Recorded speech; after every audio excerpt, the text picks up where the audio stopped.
الدرس الثاني: الوفاء والإحسان لمن يحسن إلينا حتى لو كان غير مسلم. سيدنا يوسف عليه السلام أحسن إليه عزيز مصر عندما قال: أكرمي مثواه عسى أن ينفعنا أو نتخذه ولدا. فأرد هذا الجميل وهذا المعروف عندما قال لزوجته ممتنعا عن مراودتها: إنه ربي أحسن مثواي إنه لا يفلح الظالمون. لا يصح أن أعمل مع الرجل الذي أحسن إلي من قبل أن أبادل الإحسان بإساءة. وهذا درس مهم للمسلمين في أوروبا. المجتمعات والدول والحكومات الأوروبية تعاملت مع المسلمين ومع المهاجرين بإحسان لم تفعله أي دولة عربية مسلمة باستثناء تركيا. فيجب أن يبادل هذا الإحسان بإحسان أيضا. وصور الإحسان من المسلمين للشعوب وللأنظمة الأوروبية كثيرة جدا. أنا طبعا الوقت بدأ يضيق الآن، فأنا مضطر أن أمر على الدروس والرسائل سريعا حتى نتجنب الإطالة عليكم. النقطة الثالثة أو الدرس الثالث: الانتماء للوطن الجديد وحبه والعمل على إصلاحه والإسهام في بناء وصناعة حضارته. سيدنا يوسف ابتلي وامتحن وسجن ظلما، لبث في السجن بضع سنين. لما خرج وكان بيده أن يقدم لهم الحل لاستنقاذ البلد من المجاعة الاقتصادية، لم يقل والله هذا بلد ظلمت فيه ولا يستحق أبدا أن أساعدهم على استنقاذهم من المجاعة، وإنما قدم لهم الحل وعرض نفسه هو على الملك ليتقلد المسؤولية. قال: اجعلني على خزائن الأرض إني حفيظ عليم. فالانتماء للغرب والانتماء للبلدان التي نعيش فيها وأن يكون لنا دور في بناء وصناعة حضارتها هو من الفقه الذي نتعلمه، من فقه المواطنة الذي نتعلمه من سيدنا يوسف عليه السلام. الدرس الرابع: نسيان إساءات البلد التي إن وقعت، الإساءات التاريخية التي وقعت قبل ذلك. سيدنا يوسف حرص على ألا يستدعي التاريخ وألا يفتش ويذكر إخوته بأنهم ألقوه في الجب وأنهم أرادوا به كذا وكذا، فقال: لا تثريب عليكم اليوم ويغفر الله لكم. وقال: وقد أحسن بي إذ أخرجني من السجن، لم يقل أخرجني من الجب حتى ليذكرهم بفعلتهم. قال: هل علمتم ما فعلتم بيوسف وأخيه إذ أنتم جاهلون؟ وهو يعلم أنهم قاصدون لا شك. من بعد أن نزغ الشيطان بيني وبين إخوتي، رد الإشكال إلى الشيطان وما رده إليهم، وهو يعلم أنهم هم الذين فعلوا. يركز على إخوته بصورة دائمة.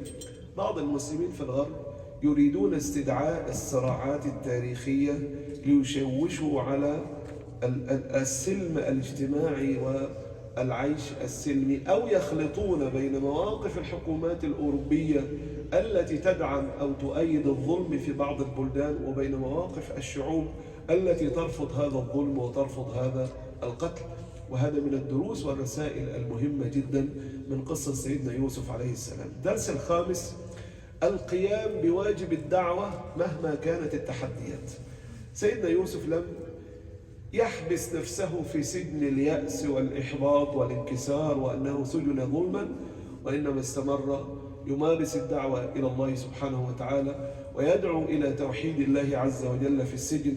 يا صاحبي السجن أأرباب متفرقون خير أم الله الواحد القهار. وهذا واجب من الواجبات الدعوية المهمة للمسلمين في الغرب. هذه الدعوة لا تقتصر على غير المسلمين، إنما أيضا إلى المسلمين العصاة وإلى المسلمين الذين تركوا الإسلام وإلى المسلمين الملتزمين والذين نريد أن نثبتهم على الإسلام.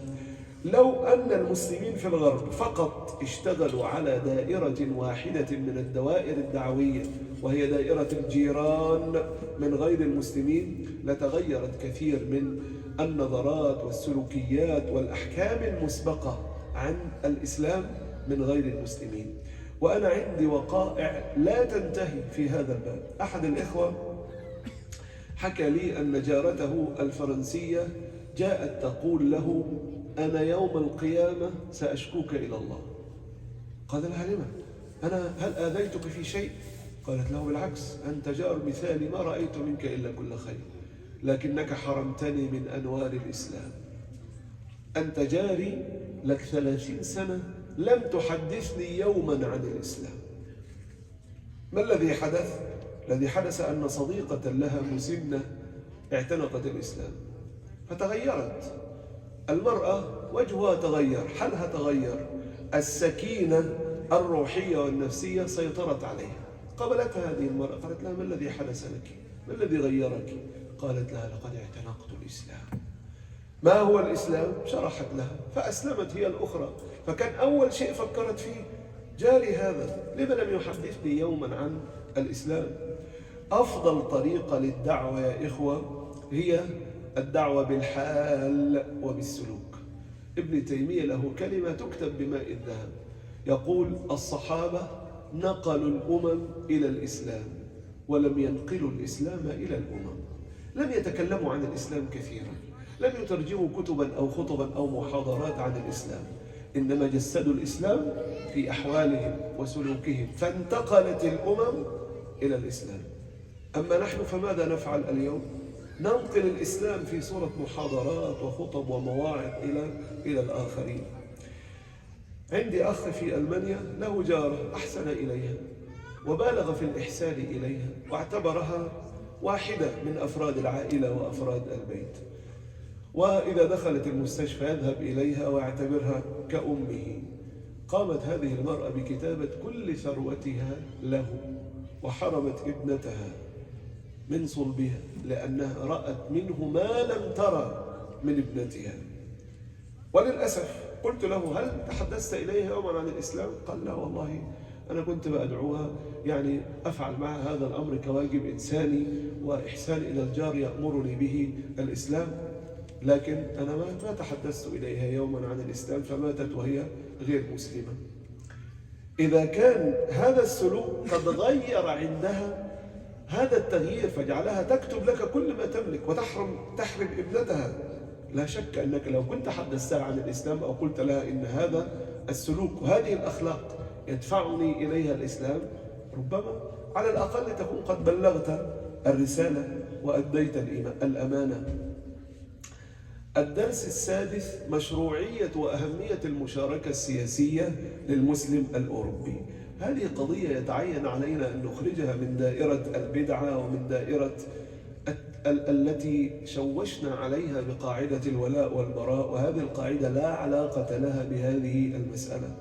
نحن نريد أن ندعو المسلمين إلى المشاركة السياسية، فيقولون المشاركة السياسية فيها إشكالات شرعية، وسيدنا يوسف تولى 3 وزارات في حكومة وفي بلد غير مسلم، تجاوز بكثير المشاركة السياسية التي ندعو إليها. الدرس السابع: المسلمون في أوروبا لن يتمكنوا من حل مشكلاتهم إلا بالعلم والتخصص. قال: اجعلني على خزائن الأرض إني حفيظ عليم. هذه طبيبة مسلمة متحجبة في فرنسا، ذهبت تعمل في مستشفى من المستشفيات، فرفضوا، قالوا لها: إما أن تخلعي الحجاب وإما لا وظيفة لك عندنا. تمسكت بحجابها، ولكنها عادت تواصل التكوين والتعلم وتحصل على أفضل الشهادات والخبرات حتى تصبح رقما صعبا، فاحتاجت إليها المستشفى. قال: لا نستطيع أن نستغني عنك، تعالى واشتغلي بحجابك. فصارت رئيسة للقسم تعين الطبيبات المتحجبات. بماذا؟ بالعلم. إني حفيظ عليم.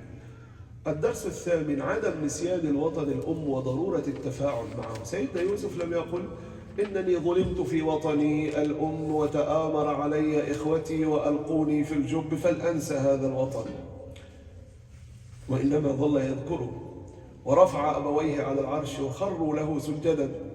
فهكذا المسلم الذي يعيش في الغرب ليس معنى انتمائه للوطن الغربي وحبه له واستمراره في بناء وصناعة حضارته أن ينسى أمته أو أن ينسى قضايا وأحداث فلسطين وأحداث غزة. يجب أن يتضامن معها وفقا لقوانين ونظم هذه البلاد. وهناك مساحات كثيرة جدا نستطيع العمل فيها. الدرس الأخير: التفاؤل والاستبشار الدائم مهما كانت الصورة قاتمة ومهما كانت الصورة معتمة، كالصورة التي نرقبها ونتابعها الآن. ولا تيأسوا من روح الله، إنه لا ييأس من روح الله إلا القوم الكافرون.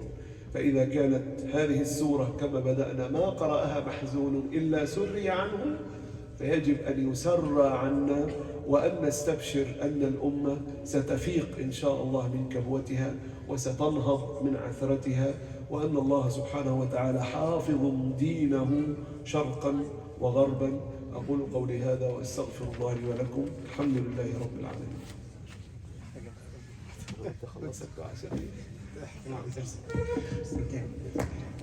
Now, so Dr. Khalid finished the first lesson of the lessons of citizenship in Sorat Yusuf, and now he is telling us all the rest.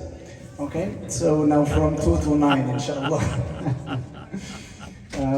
Lesson number 2 is returning the favor that has been done to the Muslims. So Sayyidina Yusuf, when he first entered Egypt and he was brought into the house of the Aziz of Misr, he said to his wife, Akrimi mathwa, keep comfortable residence for him or keep good company for him.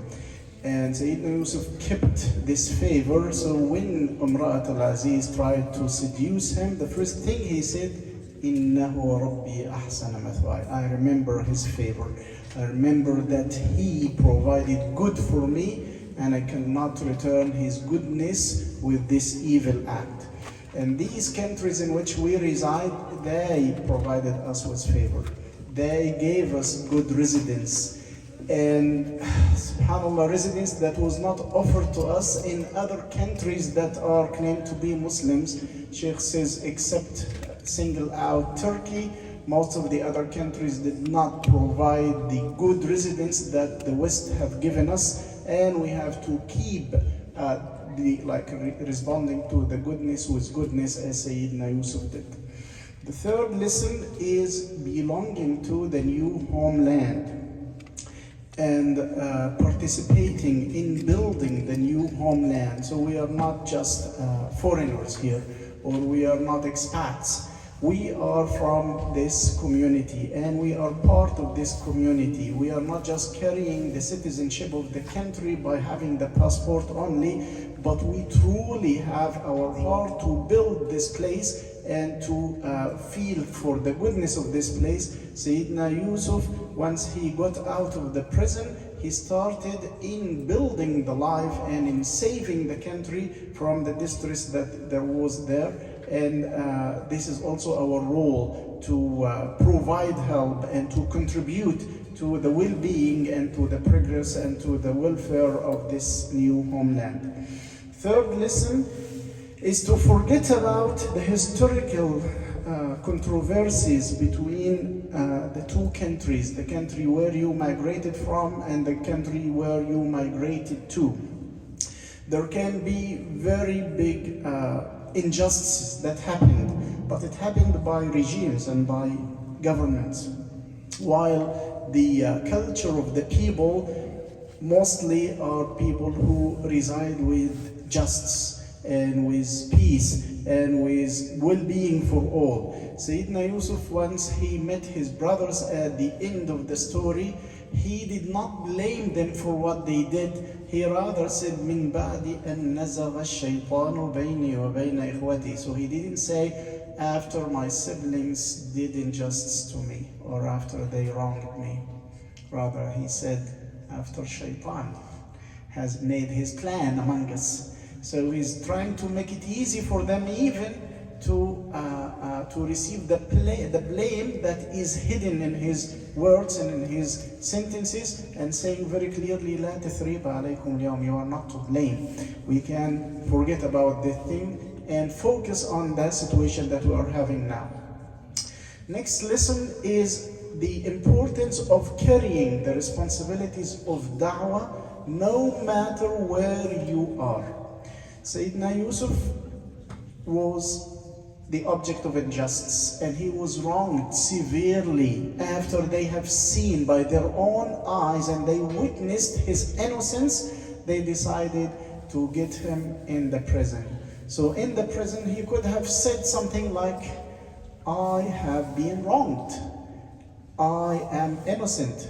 But rather he focused on da'wah to Allah subhanahu wa ta'ala, and he started speaking to the two fellows the two fellow inmates in the prison about Allah subhanahu wa ta'ala. He kept even good company by the one who was saved, and he worked as the servant of the king, and this servant of the king later remembered Sayyidina Yusuf and was a means to get Sayyidina Yusuf out of the prison.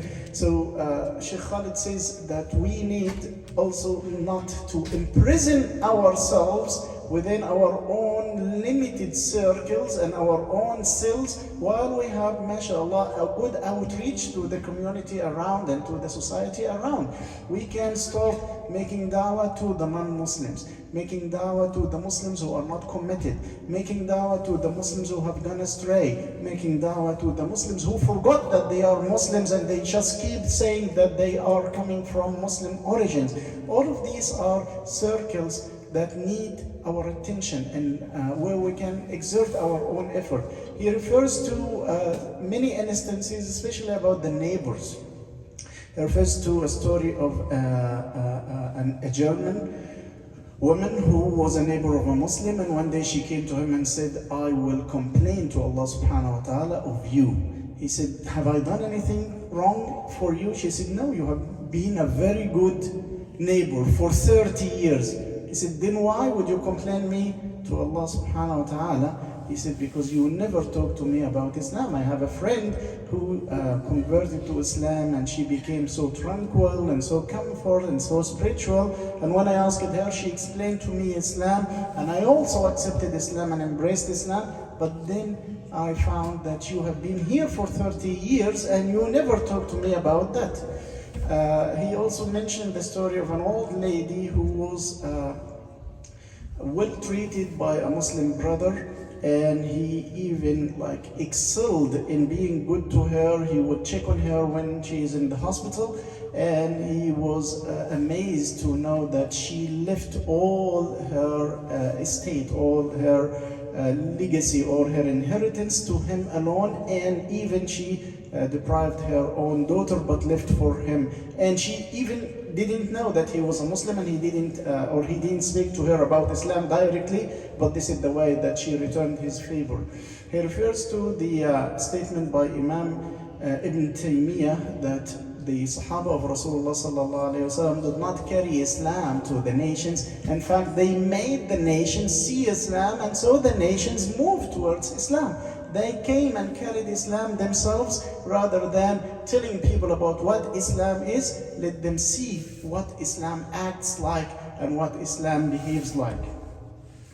Next lesson is about the importance of political participation, and that this doesn't have to do with wala and bara, which are the ideas of loyalty to the religion and disloyalty to the non-believers. He said that this is a different issue, and political participation for the Western Muslim is in fact a duty upon him. We have seen that Sayyidina Yusuf has gone beyond just political participation. He has already been part of the government, and he carried the responsibility of 3 different ministries.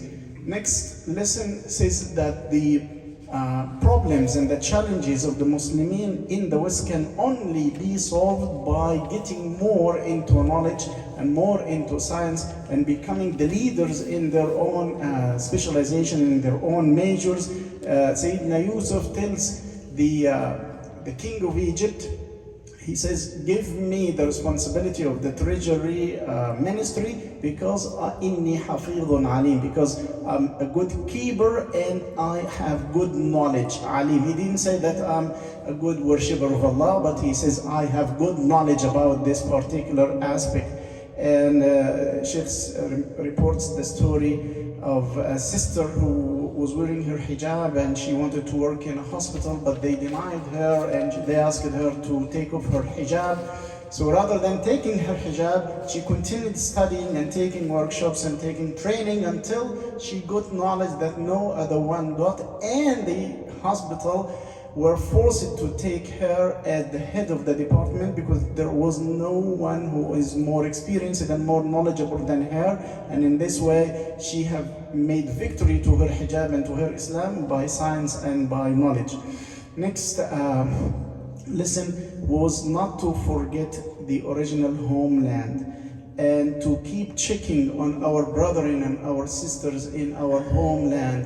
Sayyidina Yusuf, near to the end, he did not just receive his parents and his siblings, he even raised them high. وَرَفَعَ أَبَوَيْهِ عَلَى الْعَرْشِ, and he provided for them very good well-being. ادخلوا مصر إن شاء الله آمنين. He is heralding them, he is receiving them, he's welcoming them, and he's checking on them and providing for them. And we have lots and lots of areas for participation and for working within the regulations and the laws within this country where we live, especially for the major issues of the Ummah, and Palestine and Gaza are in the core and the heart of that. The last lesson is always to feel optimistic and always to feel that there is goodness that is coming, and always to carry that Allah subhanahu wa ta'ala will give us glad tidings.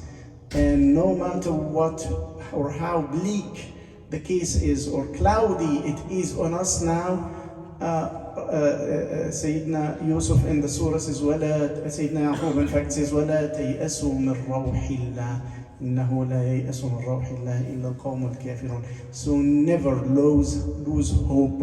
Don't despair from the spirit of Allah subhanahu wa ta'ala.